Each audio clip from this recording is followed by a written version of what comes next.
Hi, my name is Daudi Mugabi and this is Business Mike episode 34. My guest today is Danielle Goldman. She's the founder and managing director of Guanxi Connections, a company that links businesses to the Chinese market through their network connections. In this episode, Danielle shares some of the tips to building a strong brand in China, as well as the lessons she's learned from her entrepreneurial journey. All this and more next on Business Mike.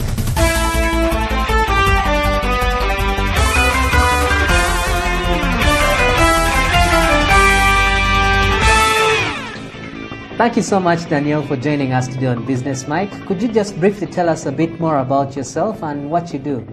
Okay. Well, I'm originally from South Africa, from Johannesburg, and I left South Africa in 1996, and I went traveling, and eventually I set up a digital marketing agency in Hong Kong.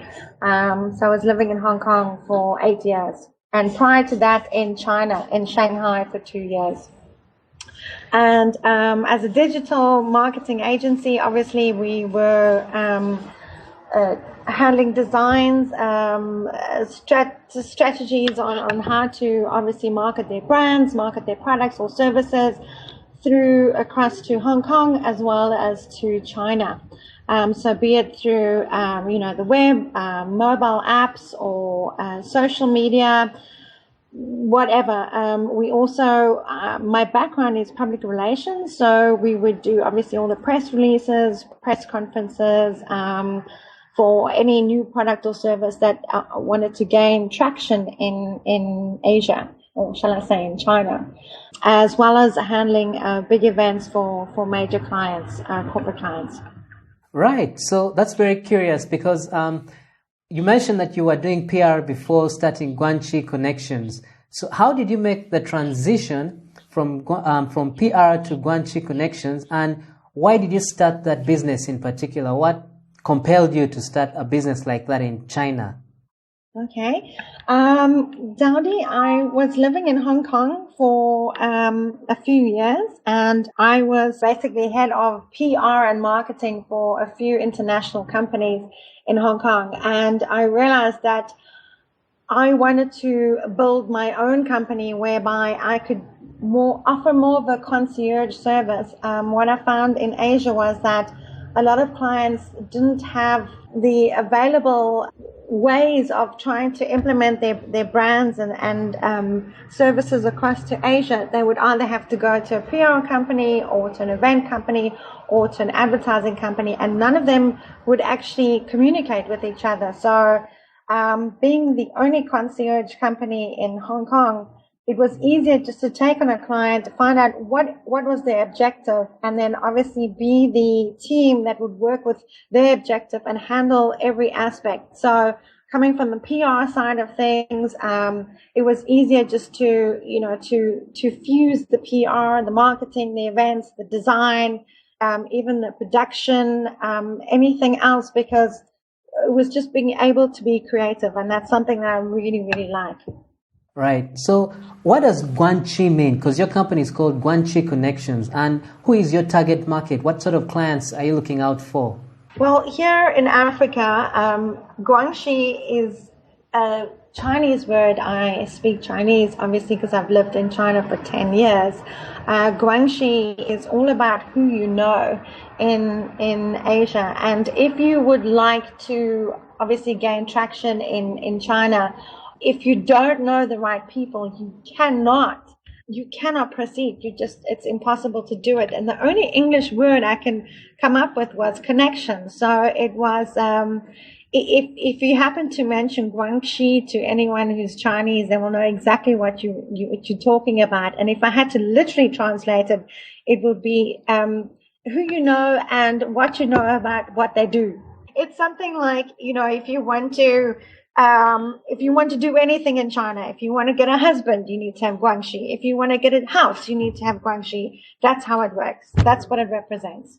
For example, some of my clients are looking for certain products in China. Now, it's very easy to go on Alibaba and, contact them and see and speak to them. That's it. The issue is with China is that they don't know you. If they don't know you, they will not respect that communication and that business relationship at all. You will think that you're getting somewhere, and you will think that you're gaining, support and everything else. But if I'm contacting a particular company and looking for certain products or whatever, or I'm promoting products or services, if I'm not using my relationships within China, it's just gonna backfire for anyone else that doesn't know the right people, because they will never destroy a relationship that they have and they've grown trust and a long-term relationship with, over time with someone that they don't know. So that's why I use Guanxi to get anything that I need or desire for my clients. It's a relationship that has built on trust for years and years and years and years. I'm just curious as to who your common clients are. What sort of, are they SMEs? Are they international brands? Who are your common clients? SMEs, international brands, anything and everything. I'm new to Africa. I've only been here 6 months. So I know, as far as I know, I don't have any competitors sitting here in South Africa, or in Africa, should I say. I'm sure, because we have an office in Hong Kong and I'm here in Cape Town. So I go back and forth between Africa and Asia. Right.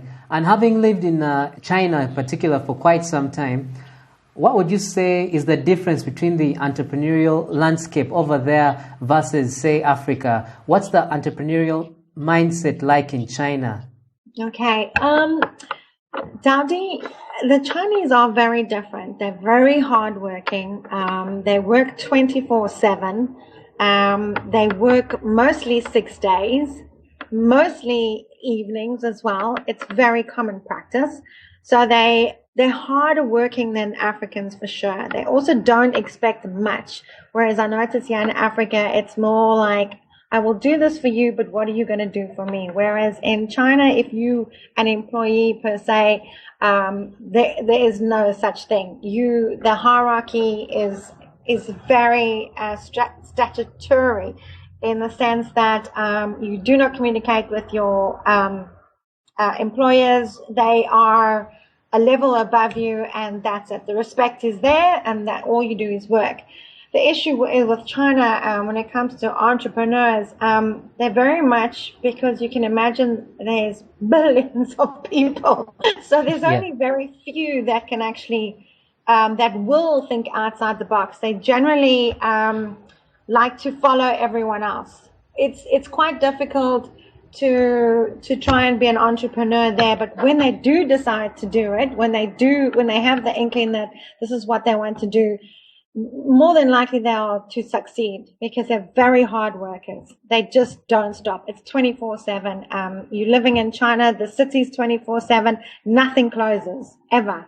Wow, that's very interesting, because a city like that that's so innovative with regards to creating new stuff, I always had the assumption that if you're an innovator, maybe whatever you're thinking up today, someone across the road has already built it that very second. And so it thereby becomes a challenge to create something unique, because it can be copied anyway. Yes, of course. The issue is that imagine that Dadi, that China hasn't been open for a long time, so they haven't been able to see what is out there, what is what's new in the market. So the innovation as such is coming more from a lot of what we say like Chinese people that were born in China, but then they go and they study overseas. And then generally they come back and they are the big innovators, because they know what the Western world wants and they know how to implement it. I'm not saying that the mainland Chinese don't, it's just that they kind of follow each other per se. So you have a massive influx of overseas born Chinese that have that Western education, that have the creativity, where sometimes I find in China it lacks, especially with the education. And are there any products or services that you've noticed that are being imported from China to Africa or anywhere else in the world that perhaps we already have here in Africa? Are there things we're getting from China that we don't necessarily have to get from there because we can make them here ourselves? Anything like that you've noticed? Mostly technology, Daddy. The issue is that obviously in China, they have the land. Africa, we have the land. B, they have the skills. So does Africa. But I think because China has that work hard policy, they seem to be a lot more ahead than anywhere else. And also, I think with if you're importing anything technology-wise from China, you pay quite a bit on imports, whereas anywhere else in the world you don't. So until that actually changes, I think Africa could quite easily take over textiles as well. I mean, it's just the issue is that they can do everything a lot cheaper than what we can. Guanxi, you mentioned, is a PR or digital marketing agency for anyone that wants to promote their product or brand within China. Yes.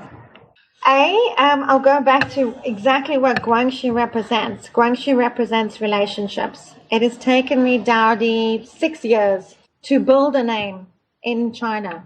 Nobody will ever approach you if they don't know your name.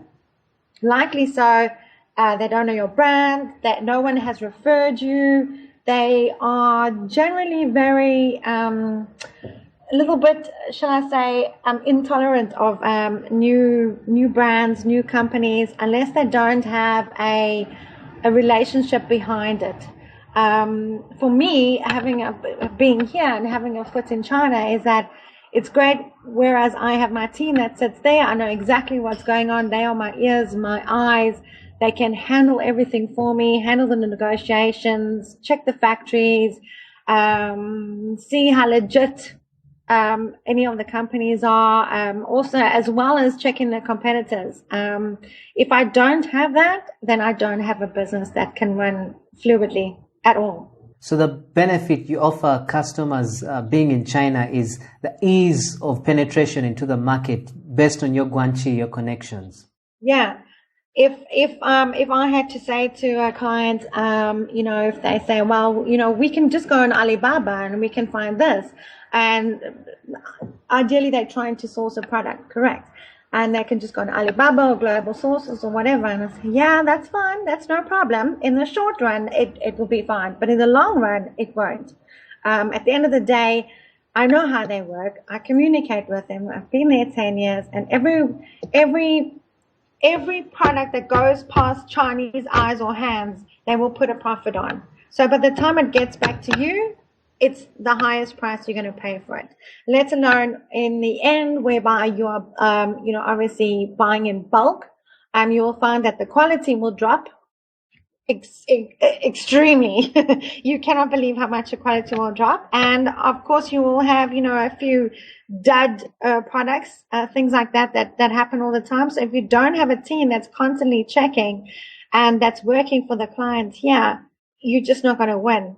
As well as with, if you have, a company that are wishing to promote their products or services in China, they could contact anyone. And of course they don't know who has the right strategy and how they're going to get through it, and if you don't know something, you wouldn't just go and jump into it. I always say it's better to work with, a company that has been there, that is I am African. I have no gain at all to try and do falsifying or anything like that against any African company at all. I, in fact, want to help African companies more so than I've ever wanted to do.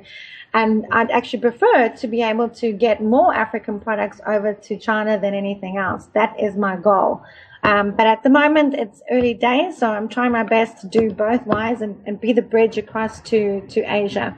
I think we're a legitimate company. We've been in China for now 10 years, and we have our relationships already. So if there's something we can't do, hey, we'll be honest and say it, but I really don't think that there's anything we can't do. So having been in China for quite some time, for anyone that wants to travel there, what places would you recommend? Oh, okay. Well, I think it's a fantastic country to visit. China it's huge, so it will take you a long time to see it all. They're lucky in the sense now that especially if you're going into major cities like Beijing, Shanghai, Guangzhou, Shenzhen, a few of the major cities, you always find people that speak English. As long as you speak very slowly, they will be able to understand you. Generally, you find that the younger generation, their English is pretty good. They're just very shy. They're very, very respectful people. They don't tolerate dishonesty too well in front of their face or losing emotions. Westerners seem to go and shout and scream, and this is not Asian way at all. If you shout and scream, you are actually losing face, and they won't do anything to help you. It's basically you just be polite, and they'll be as polite to you as possible, and respectful to them, and they'll be as respectful to you as possible. They're very, very, very nice people. Now, as a serial entrepreneur, having done many businesses, particularly Guanxi Connections for quite some time, I take it that you've had a few failures along the way. So could you just let us know any of the failures you've had and basically the lessons you've learned from them that you can share with us so we may also learn from those failures? I think not to trust anyone. It's very difficult to try and run a business, especially when you have staff or even clients, and you try and trust them as much as you possibly can. That's very difficult. Also, I would say don't have any expectations. It's amazing how you believe that if you treat people a certain way, then so they will do the same. But no, especially when you're dealing with cultural difficulties and cultural challenges. The way you say certain words, even being in their own language, will transcribe to something else for them. So that's very, very important. Being respectful of different cultures. Extremely important, especially, obviously if you're doing business with people from overseas, like China, because they have their own way of obviously understanding certain things. And even if you turn around and if you have to say, do you understand? They say yes, but they don't. Right. It's just they don't want to seem impolite. For the Chinese, it's very important. Be extremely tenacious. You're gonna get your head hit, and no matter what you try and do, you're gonna come across major barriers. Just remember, you've got to keep your eye on the ball. Your friends and family are very, very important, and I think as long as you believe in your dream and push forward, you will get there. Oh, never underestimate your competitors. Never. So, what's your proudest moment at Guanxi Connections? Oh, Daddy, my proudest moment, I think, was when I had organized my very big first event. I had just set up the business, but technically I was still working for another company. And I had organized it was what we call a hedge fund live boxing evening. So it's a charity event that happens in Hong Kong every year, and all the bankers get together and they train for a live boxing event, which takes place in one of the major venues in Hong Kong. And so I basically, me personally, myself, without any team, managed, I think there were 14 bankers that were fighting, doing a live boxing match. I handled them. I flew in a professional boxer from Australia and from New York. I handled all the sponsorship. I handled all the entertainment. We had about 600 guests that came, and it's a sit-down dinner, 6 courses. I organized all of that. It was a fancy dress, and we raised about close to nearly $1 million Hong Kong dollars for leukemia. And I did it all by myself. So that was the proudest moment for me. Can you share with us a unique or cool story that you've experienced in China?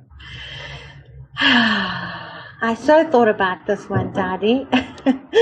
I think a very cool experience in China would be one of the venues in Hong Kong is basically, I don't know if you know what Hong Kong looks like, but you're right on top of the skyline. And the coolest event I think I ever did was for a company called Sabre Travel, a big travel company. And we handled all their branding. And I basically got involved with organizing their event. And it was on top of a rooftop. And I had all the press there as well. And the rooftop was just opened up, this particular venue, and it overlooks, it's a 360 degree of all of Hong Kong. The view, Dowdy, in the evening when the sun is setting and the lights and the Hong Kong skyline is breathtaking, as well as doing all the hospitality events for the Hong Kong Rugby Sevens. I handled that for 5 years in a row, and it's an icon event, a global event. People travel from all over the world to come and watch the Hong Kong Rugby Sevens, and that is just so cool. There's so many cool times, I can't say. So if you had a time machine, Danielle, and you could travel back in time to meet yourself as an 18-year-old, knowing what you know now, what book would you give yourself to read, and what movie would you recommend? Okay, Dowdy, I would simply write my own book right now and give it back to myself at 18, and that would be tremendous. What would you put in the book? My experiences completely, especially when you're going through the very hard times. I would so need to read that because I've gone through very hard times, as you can imagine. And I think also, to commend myself, because you as a business owner, you never turn around and go, oh, good on you. You never do that. So that would be something, is a book I would love to give myself when I was 18. And the movie, what movie would you recommend? Let me hope you won't record yourself and send a video back in time. Possibly. If I could do a snapshot of my life in China, yeah, that would be it. I'd be like, oh my God, really? Yeah. And what about the future? If you could send a message to yourself in the future, maybe a piece of advice or some bit of encouragement, what would you be saying to yourself? I would be saying to myself, think the bigger picture, think the bigger picture. Don't worry about the little things. They will sort themselves out. Just think about the bigger picture. Keep your eye on the ball. That's it. All right. So if anyone wants to get in touch with Danielle or get the links to her social media and website, you can just go to www.businessmike.com/Danielle. That's DANIELLE. So businessmike.com/Danielle. And Danielle, thanks again for joining us today on Business Mike, and we wish you the very best with Guanxi Connections and all the best in your endeavors. Thank you, Dowdy, and all the best to you too. I look forward to meeting you soon. Thank you so much for listening to Business Mike today. And if you'd like to listen to more episodes just like this one, simply go to businessmike.com. I would love to hear from you. So if you've got any questions or suggestions about the show, simply drop me an email at dowdy@businessmike.com. Thanks again for listening, and until next Monday, take care.